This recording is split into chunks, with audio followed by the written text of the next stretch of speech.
Бишкекте массалык уулануу катталып, жабыркагандардын саны 20 адамга жетти. Алардын дээрлик бардыгы тактап айтканда 19 бейтап республикалык клиникалык ооруканага жаткырылган. Дарыгерлердин айтымында бир бейтаптын абалы оорлошуп, жандандыруу бөлүмүнө чейин жеткен. Бүгүнкү күндө азыр ооруканада 12 бейтап дарыланып жатат. 7-өсүн үйүнө чыгарганбыз.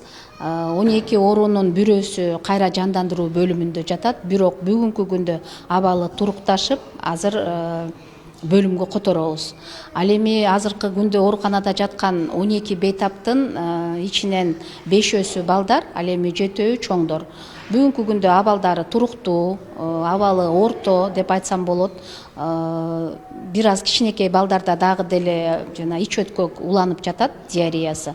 Бирок обезвоживание деп коебуз медицинада. Кургаксыздандыруу симптомдору жок, дене табы түшүп калды, суюктуктарды ичип атышат.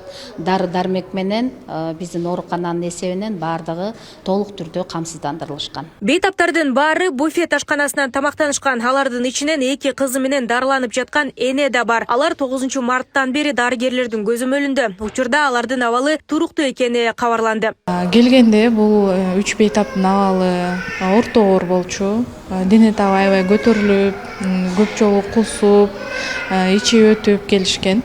Бүгүнкү күндөгү абалы дене таптары уже түшүп, кускандары токтоп калышты. Мамасы ошол гарнир, рис, пюре, анан фрикадельки жешкен экен. Бейтаптын айтымында баары 8 март күнү кечки саат 9:10 чамасында тамактанышкан. Алгачкы белгилер таңкы саат 4-тө кичинекей кызынан байкалып баштаган. Саат 5:30 турмакпыз, будильникти коюп койсом, уже саат 4-тө кичинекей кыз мыйлап баштады.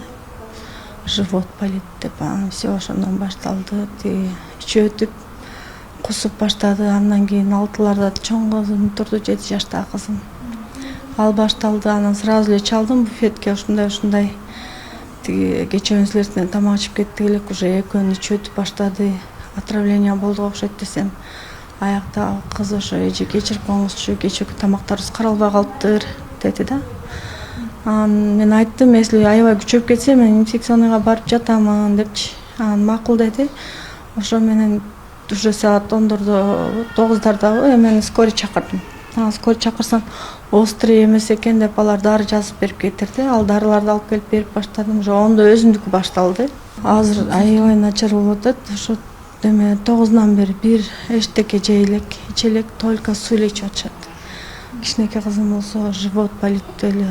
Турса ыйлап, ошо УЗИге тарттырып келди. Ал эми аталган тамактануучу жай боюнча мамлекеттик санитардык эпидемиологиялык көзөмөл борбору ыкчам чараларды көрө баштады. Учурда ашкана иши убактылуу токтотулуп, 23 000 сом өлчөмүндө айыппул салынган.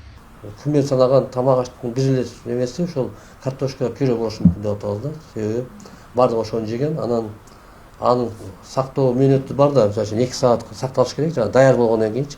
Булар ошону өз убагында алган эмес дагы, ошону жана линия раздачада ошону эски өтүп кеткен, мөөнөтү өткөндү элдерге тамакка таркатышкан болушат деп атабыз да. Анан эртең ошо пюренин эмеси чыкканда билинет. Азырынча ошол. Белгилей кетсек, жыл башынан бери массалык уулануу ушуну менен экинчи ирет катталууда. Буга чейин 15 январда Бишкектеги даамдуу тест тамактануучу жайында 23 адам шаурмага ууланып, ооруканага жаткырылган. Ал эми өткөн 2025 жыл ичинде Бишкек шаарында эле уулануу боюнча жалпы 159 факт катталган. Нурзада Сыдыкова, Кудайкалыс Умаралиев, регион, Бишкек.